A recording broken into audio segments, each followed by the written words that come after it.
revenue para restaurantes? Pues sí, y con resultados impactantes.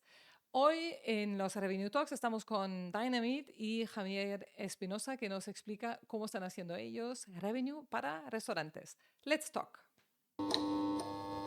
Hola y bienvenidos todos a este nuevo Revenue Talk. Hoy estamos con Javier Espinosa, CEO fundador de la empresa Dynamite, una empresa especializada en el revenue management para restaurantes o también para restaurantes de hoteles. Lo he dicho bien, espero. Javier, buenos días, buenas tardes. Bienvenidos al Revenue Talk. ¿Lo he dicho bien? Sí, correcto, Gaby. Sí, sí. Restaurantes y restaurantes de hoteles, sí. ¿Qué tal? Encantado. Bueno, un placer estar aquí hoy con vosotros. Pues tengo mil preguntas para ti porque, claro, nosotros vinimos del Revenue Management para hoteles y a todos nos interesa mucho cómo se hace el revenue en alimentación y bebida y pues tú nos vas a explicar mucho en este tiempo que tenemos en el Revenue Talk.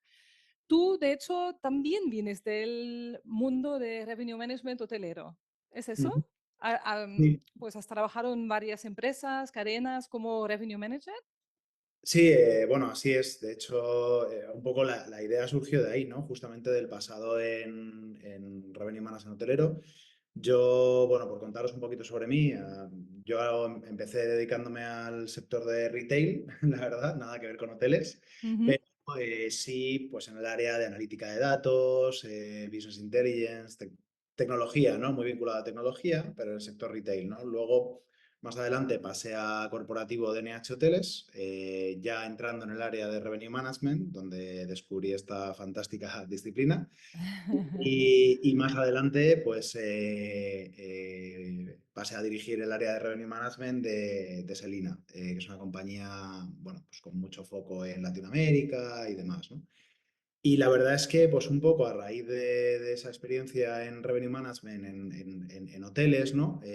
Conjuntamente con Alessio Di Gaetano, que es el otro cofundador de Dynamite, pues al final, bueno, él particularmente fue quien me sugirió arrancar una compañía para aplicar eso que ya estábamos haciendo en hoteles, ¿no? De precios dinámicos, revenue management y demás, pues aplicarlo a un sector como la restauración, ¿no? Donde en definitiva, pues la oportunidad que tiene el restaurador es idéntica a aquella que fomentó la aparición del revenue management originalmente en hoteles, ¿no? Es decir, tener un inventario limitado, yo tengo un número determinado de sillas, de metros cuadrados, ¿no? Un espacio determinado dentro de mi restaurante y tener una demanda que va fluctuando en el tiempo, ¿no?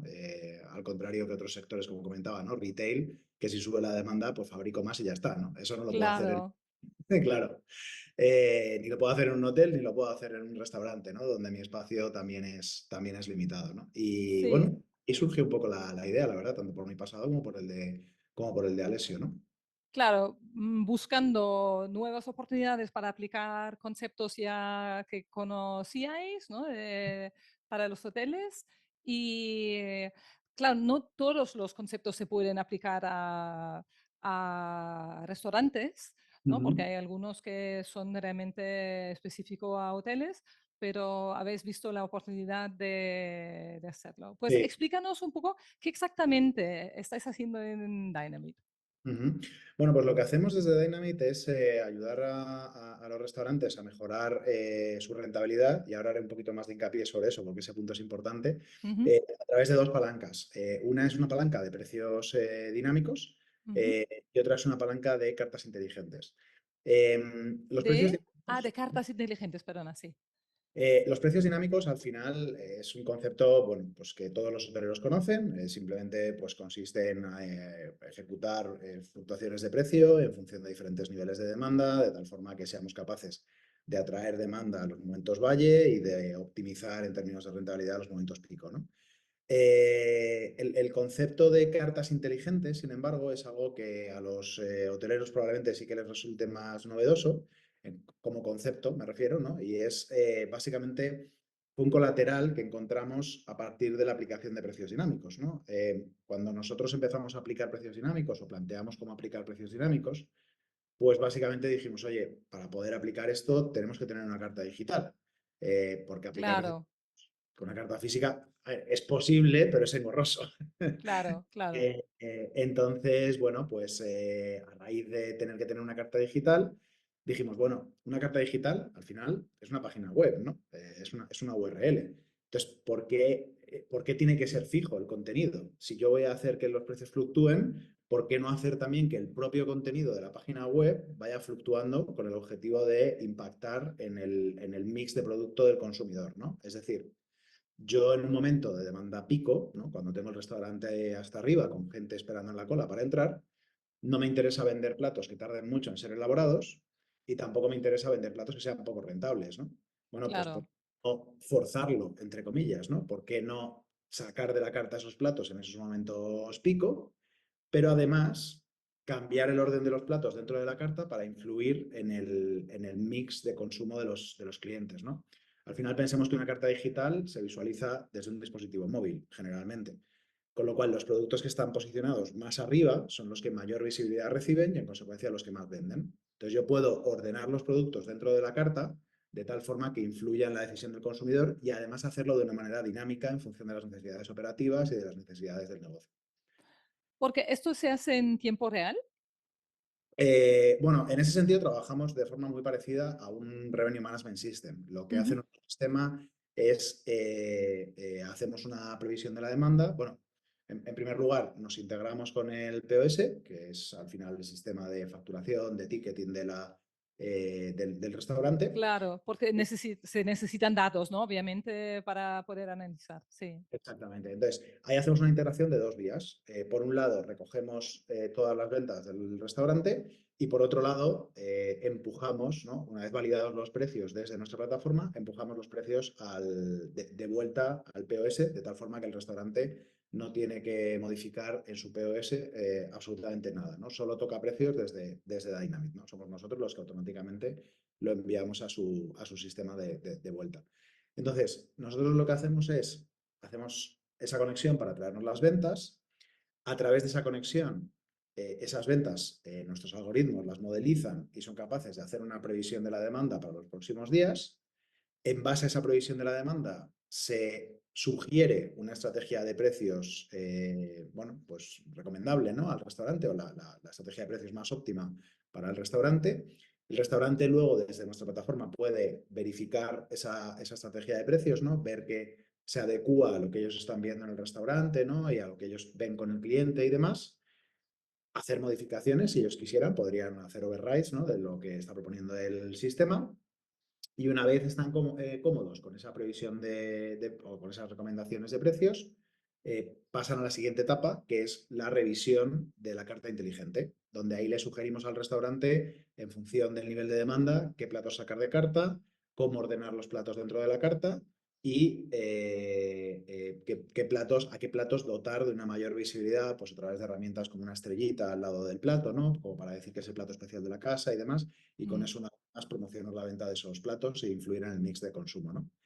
Una vez se han seguido esos tres pasos, digamos que la estrategia está confirmada, por así decirlo, y viaja automáticamente tanto a la carta digital como al POS del restaurante para que el restaurante no tenga que hacer absolutamente nada más ni en el POS ni en la carta digital.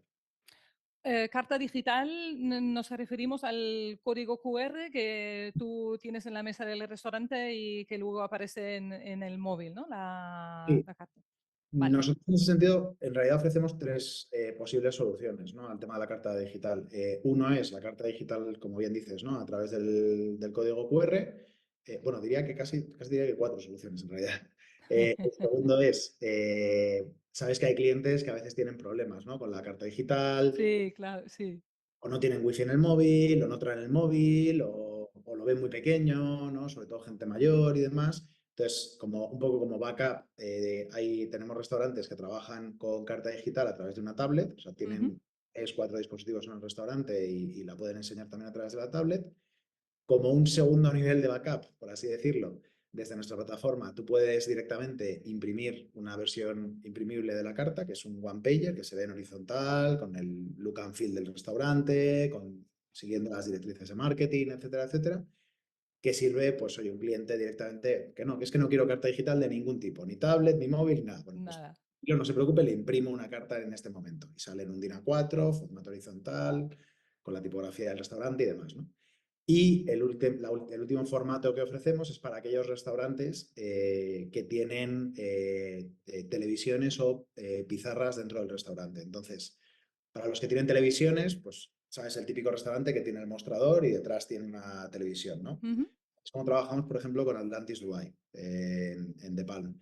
Pues ellos tienen varias televisiones y tienen los mostradores y eso que se ve en las televisiones y en los mostradores es una carta, es una visualización de carta digital que proporcionamos nosotros, ¿no? Que la solución la damos nosotros.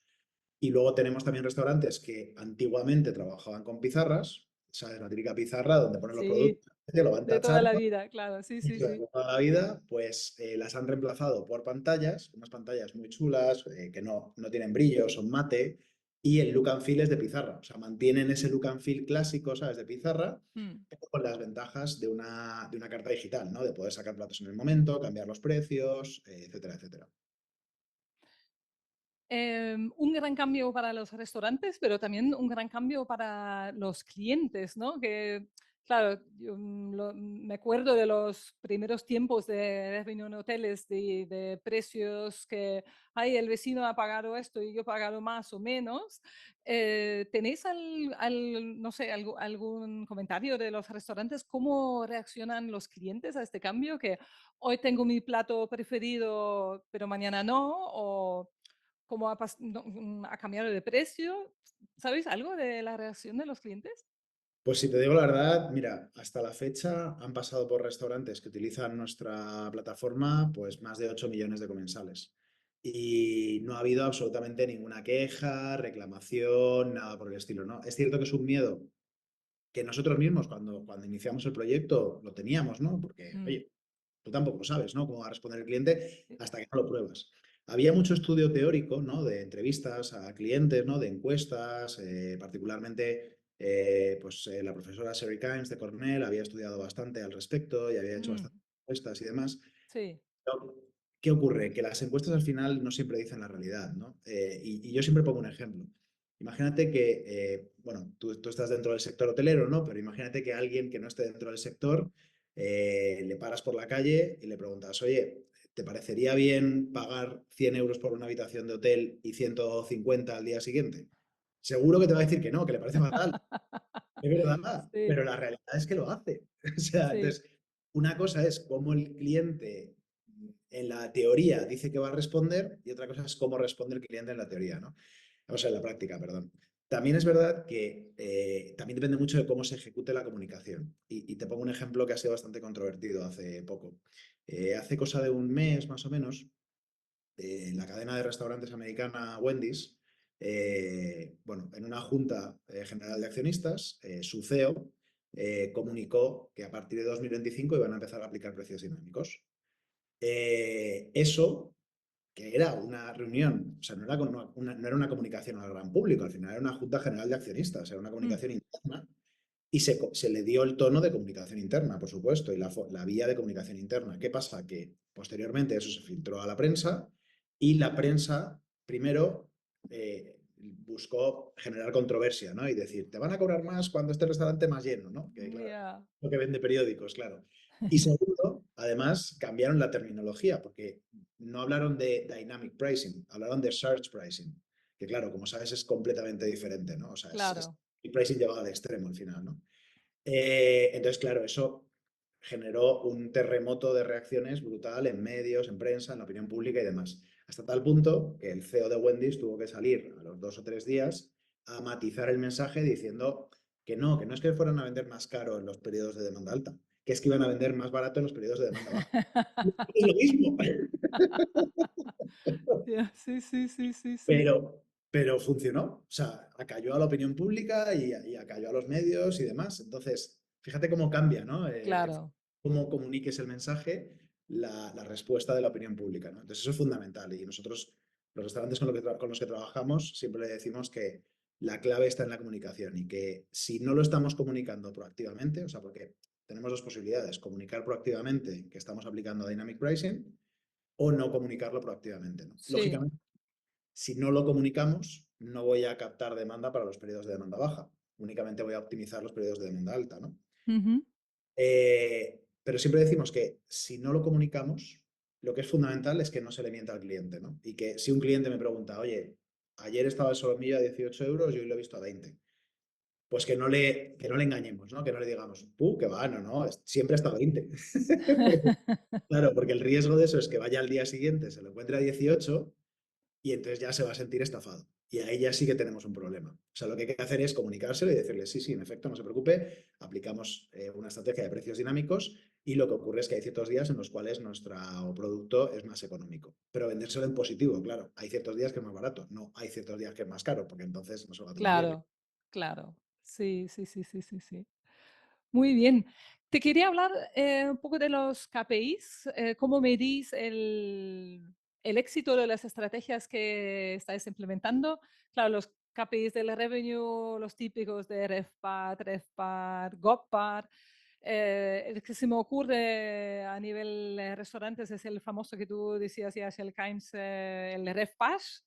Sí, Eh, ¿Sí lo tenéis sí. o qué KPIs tenéis? A ver, nosotros, bueno, a este la verdad es que le hemos dado muchísimas vueltas y seguimos dándole vueltas, ¿eh? Sí. Lo primero que descubrimos al entrar en el sector y al empezar a aplicar estrategias de precios dinámicos y hablar con restauradores, fue el impacto que podíamos tener, no ya en lo que es el revenue, sino en una línea más abajo, ¿no? Que es al final el margen de contribución. Es decir, Ujú. al final yo puedo tener dos platos que los dos se venden a 20 euros, pero que uno tiene un margen de 16 euros y otro tiene un margen de 14, ¿no? Con lo cual me interesa mucho más vender el de 16 euros, aunque en Claro. ambos Claro. casos Este es un aspecto que a nivel hotelero no tenemos y Claro, es importante. Sí, sí, sí. exactamente, exactamente. Y en las restauraciones que es fundamental, sobre todo porque además, claro, en los precios dinámicos de restaurantes se produce una cosa que no se produce en los hoteles, ¿no? Al final, en el pricing de un hotel, si yo subo el precio de la habitación estándar, el riesgo en términos de demanda que corro es, pues, o bien perder un cliente porque decide no viajar porque el precio es caro, o bien que ese cliente se me vaya a la competencia, ¿no? Sin embargo, en un restaurante a no ser que yo haga una auténtica barbaridad con el precio, el cliente no se va a ir del restaurante cuando vea los precios. Y no hacemos barbaridades con los precios. O sea, estamos hablando de subidas de un 10, un 20% como mucho. No estamos haciendo, no, no, son pequeños cambios, ¿no? Los que se hacen en los precios. Con lo cual, ¿qué es lo que puedes conseguir a través de los precios, de estas fluctuaciones de precios? Sobre todo en ciertas secciones, ¿no? Como son los platos principales, por ejemplo. Una de las cosas que puedes conseguir es desplazar demanda de un plato a otro. Es decir, a lo mejor un cliente que te va a consumir, me lo invento, la hamburguesa, que la vendes por 20 euros y tiene un margen de 16, pues a lo mejor si en lugar de 20 la vendes a 21, resulta que el price gap con respecto al siguiente plato de carne, a lo mejor es un solomillo que se vende por 27, la percepción del consumidor ya cambia por el price gap y ese euro de subida de la hamburguesa lo que hace es que más gente te consuma el solomillo. Y Mm, eso, mm. a lo mejor en lugar de 16 euros tiene un margen de 20, ¿vale? Con lo cual, claro, no es solo la ganancia potencial de la subida de precio en el producto que le estoy subiendo el precio, sino también cómo esas subidas afectan a la venta de otros productos, ¿no? Pero además es cierto que eso no aplica a todas las categorías de platos, sino que eso aplica mucho a los platos principales, por ejemplo, pero no tanto a los entrantes y sobre todo no tanto a los postres. Un consumidor que llega a una sección de postres y perciba que los precios de los postres son caros, se va a pedir un café. O se va a pedir Sí. Claro. Sin embargo, si tenemos un entry level atractivo dentro de los postres, pues probablemente se pida algún postre, ¿no? Y lo mismo Mm. pasa con los entrantes en cierta medida, ¿no? Que a lo mejor deciden, en lugar de pedir tres entrantes, piden dos, en lugar de... Entonces, dependiendo del dónde esté ubicado el plato y de la misión de consumo, cambia mucho el comportamiento del consumidor y en consecuencia cambia mucho el cómo definir la estrategia de pricing. Pero lo que es clave es mirar a la rentabilidad, no tanto al revenue. Vale. Temas como ocupación o el gasto medio por asiento, entonces tienen menos importancia, entiendo. Claro, Eh, nosotros lo que más miramos son dos cosas. El average ticket, o sea, sí. el gasto medio, consumo medio por comensal, y el margen de contribución por comensal. Miramos los dos por dos razones. El que más miramos es el margen de contribución por comensal. O sea, de hecho, nosotros siempre hablamos, cuando hablamos de los beneficios de nuestra plataforma, nosotros siempre hablamos de que nuestra plataforma es capaz de mejorar la rentabilidad entre un 10 y un 15%. Nunca hablamos de ingresos, ¿no? Por lo que te digo. Vale, De hecho, nosotros lo que intentamos es que a través del mismo ingreso se genere un mayor margen, porque el que sea a través del mismo ingreso lo que implica es que hay un menor impacto en el consumidor, ¿no? O un menor posible riesgo del consumidor, ¿no? El consumidor se va a estar gastando lo mismo al final. Entonces, para nosotros el principal es el margen de contribución, pero luego es verdad que el siguiente nivel para nosotros, o en importancia, es el ticket medio. Y esto ya fundamentalmente por una cuestión de lenguaje, ¿no? Al final, muchas veces, cuando hablas de KPIs, tú puedes haber definido el KPI perfecto, ¿no? Que define una realidad. O sea, tú puedes haber creado una métrica perfecta, maravillosa, para describir un determinado objeto, una determinada realidad, que si tu interlocutor no lo entiende, no vale absolutamente para nada. Entonces, bueno, nosotros es una eso cosa. nos pasa en los hoteles, nos suele Claro, pasar, ¿eh? claro, claro, tienes que entender qué lenguaje habla tu interlocutor para poder adaptar tu lenguaje, ¿no? Si no, al Claro, fin, por muy bueno que sea tu KPI, si tu interlocutor no lo entiende, no vale para nada, ¿no? claro. Entonces, no lo entiende y no está acostumbrado a trabajar con él, ¿no? Porque al final todo el mundo sabe lo que es la rentabilidad, pero si no están acostumbrados a trabajar con esas métricas, pues tampoco vale, ¿no?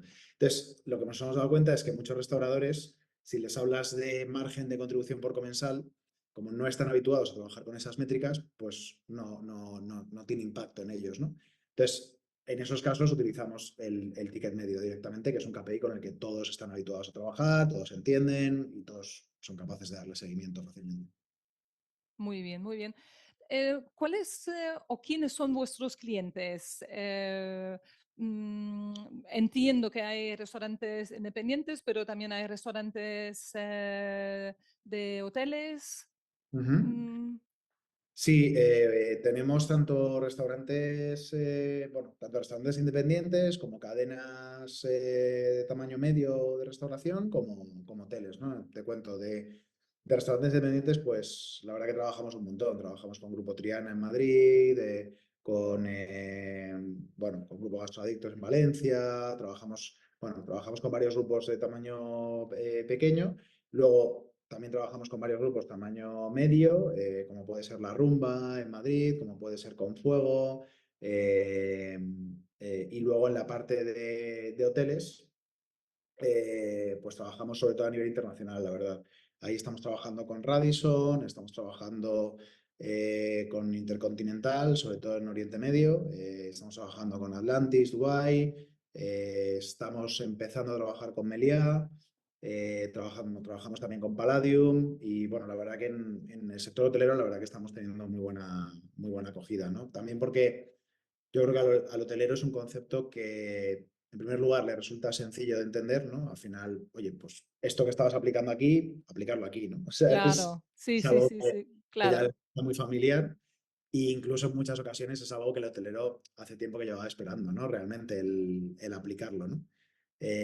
Nosotros, de hecho, en ese sentido, tenemos una frase, ¿no? Que nos gusta empezar siempre nuestras presentaciones, sobre todo cuando vamos a conferencias y demás del sector hotelero, que dice que el Total Revenue Management, ¿no? De lo que se habla mucho en definitiva en este tipo de conferencias y demás, Sí.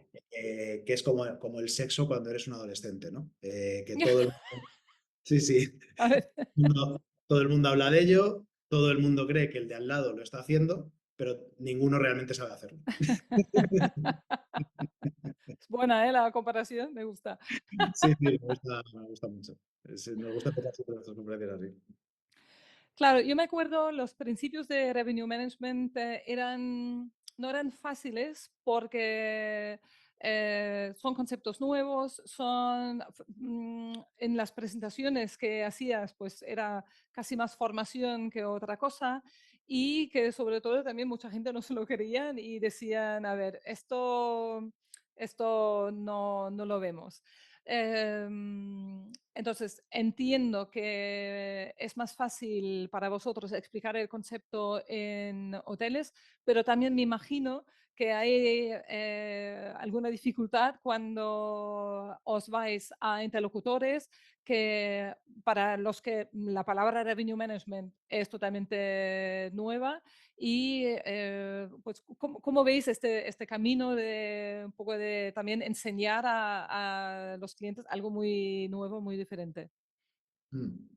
Sí, la comparativa es perfecta, ¿no? Que has hecho con los inicios del revenue management en el sector hotelero. A ver, es verdad que nosotros tenemos ya parte recorrida, ¿no? Esto es como el hermano pequeño, ¿no? Que quiere empezar a salir y ya su hermano mayor ya lo ha trabajado un poco, ¿no? Con sus padres les ha ablandado un poquito. Sí, Esto es un poco parecido, ¿no? En nuestro caso, nuestro hermano mayor al final es el revenue management de habitaciones, que ya, pues oye, por lo menos a los hoteleros, ¿no? Ya les ha preparado bueno, pues para asumir estos conceptos y demás, ¿no? Y como decía, pues donde ya lo estoy aplicando a la parte de habitaciones, pues lo empiezo a aplicar a la parte de restauración y tiene sentido, ¿no? mm, Sí que es verdad que eso es algo que desde la parte de revenue y de comercial nos encontramos muy poquita resistencia, o sea, generalmente los departamentos tanto de revenue como de comercial nunca ven ninguna pega en por lo menos probarlo, ¿no? Por lo menos probar a ver cómo va. Pero sí que es verdad que desde la parte de operaciones es un poquito donde más nos cuesta, ¿no? Convencer a los equipos de operaciones, porque al final pensemos que, claro, les estás cambiando su día a día, ¿no? En primer lugar, estás cambiando su carta física por una carta digital, en muchos casos, y se percibe a veces cierto miedo por parte de la respuesta del cliente, ¿no? De, no, es que el cliente quiere una carta física y tal. Bueno, en algunos casos nos lo han dicho. Yo siempre digo que ningún cliente deja de ir a un restaurante porque tenga carta digital. ya, Pero bueno, eh, y bueno, y también por eso ofrecemos alternativas, ¿no? De imprimir la carta, de la tablet y demás, ¿no? Y luego también, pues porque al final les estás un poco, bueno, pues cambiando el día a día, ¿no? Porque tienen que formar a su equipo en cuanto a que sean conscientes de que se aplican precios dinámicos, tienen que saber cómo responder al cliente en caso de que el cliente pregunte por el tema de los precios dinámicos. Si además están aplicando las cartas inteligentes, tienen que ser conscientes de que hay ciertos platos que no van a estar en carta todos los días, con lo cual a nivel de estocaje, pues también lo tienen que tener en consideración. mm, Entonces, bueno, ahí es un poco donde más cuesta. Si bien es cierto que luego, una vez que lo implantan y empiezan a trabajar con ello, muchas veces nos hemos encontrado que terminan siendo nuestros principales sponsors, pero, pero bueno, claro, al sí, principio sí, es sí, verdad que vencer esa resistencia siempre cuesta un poquito, ¿no? Que es humano, ¿no? Es la resistencia al cambio que todos tenemos, en definitiva. sí, sí.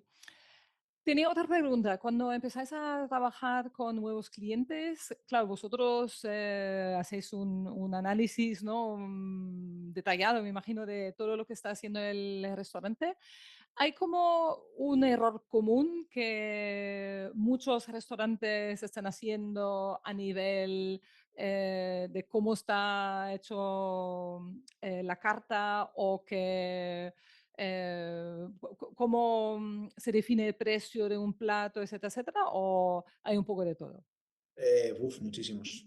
Sí, Ahí, muchísimos errores, pero alguno ahí, que dices, bueno, no sé. bueno, a ver, nos hemos encontrado, yo te diría que quizá el más común es cartas demasiado extensas. Ah, sí. Muchos restaurantes que tienen unas cartas larguísimas y no son conscientes del impacto que eso tiene, ¿no? Tanto para el consumidor. Porque además, el problema de tener esas cartas tan extensas es que paradójicamente terminas vendiendo menos. Porque claro, el cliente cae en la paradoja de la elección. Cuando tú vas a un supermercado y te encuentras un lineal todo lleno de diferentes tipologías de yogures, lo más probable es que te vas a casa sin un yogur. Porque te saturas. Agobiado porque había tanta... Claro. Sí, sí, Sin embargo, te vas al chino, ves tres, coges uno. O sea, es que, eh, claro.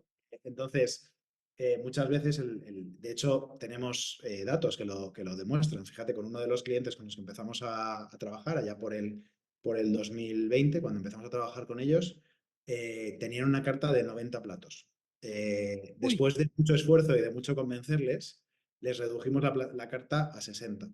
Bueno, pues el consumo por comensal, o sea, el número de platos consumidos por cada cliente aumentó un 30%. O sea, es que es impresionante el efecto que tienen incluso cosas sí, pequeñas, ¿no? Que tampoco ni siquiera llegan a la aplicación de precios dinámicos, ¿no? Simplemente el repensar un poco tu estrategia de comunicación de carta, ¿no? claro, Otro error común es en la fijación de precios, fijarlos en función del coste. Oye, no, es que mi coste de materia prima es tanto, tiene que ser un 30% del coste del plato, me lo invento, ¿no? Con lo cual mi margen de contribución después de materia, de mi margen bruto, tiene que ser un 70% para todos los platos. Pero es que realmente al cliente no le importa absolutamente nada lo que te haya costado el plato. Al cliente lo que le importa es el valor percibido. No, claro. tú Eso me vayas. suena, ¿eh? También de hoteles que sí, sí, eso. Claro, así es, así es. No, no, no me importa cuánto te haya costado el plato, ¿qué más me da? Ni lo sabe ni tengo que saberlo. Mm, Y bueno, y luego otro también bastante habitual son los decimales, ¿no? Muchas veces nos encontramos cartas con un plato que cuesta 14,63 euros. Que dices, pero ¿por qué 63? Esto no hay. claro, sí, sí, sí, sí, sí. Entonces, bueno, pues también que vienen un poco derivadas también por la fijación en base a márgenes de contribución, ¿no? O sea que sí, bueno, hay de todo, la verdad. Muy bien, súper interesante lo que estás diciendo. Ya te digo, por mis 1000 preguntas podríamos estar mucho más tiempo, pero yo creo que lo dejamos hoy ahí. Me ha encantado hablar contigo, súper interesante ver el recorrido, ¿no?, que tiene el revenue en otros sectores. Y nada, no sé si a lo mejor querías tú compartir algo más a los Revenue Talkers. No, no, por mi lado, bueno, simplemente a los revenue tokers que seáis hoteleros, que supongo que será la gran mayoría, pues simplemente invitaros a probarlo, ¿no? Que al final, pues bueno, es algo que, al contrario que un sistema de revenue management, que sí que es cierto que el proceso de implantación es, generalmente es muy complejo, ¿no? Porque al final tienes que hacer una limpieza de datos, limpiar tarifas, o sea, digamos que tienes que dejar bien barrido el sótano antes de poder empezar a construir el tejado, por así decirlo. En nuestro sistema no. En nuestro sistema al final pensemos que no maneja diferentes tarifas, con lo cual toda esa parte ni gestión de canales, o sea, toda esa complejidad se elimina, ¿no? Por así decirlo. La conexión con el POS es infinitamente más sencilla que la conexión con el PMS. Con lo cual, realmente se puede hacer una implantación desde que arrancamos un proyecto de implantación hasta que estamos live en un restaurante, podemos estar hablando de 3, 4 semanas. O sea que es una prueba que se puede hacer súper, súper rápido para ver de primera mano cuál es el impacto que tiene sobre el negocio, ¿no? Mm, mm. Muy bien, perfecto. Pues nada, os deseamos muchísimo éxito, que parece que esto va viento en popa. Y nada, hasta muy pronto, Javier, y muchas gracias por estar con nosotros. Y gracias a ti, Gaby. Gracias por invitarme. Un abrazo.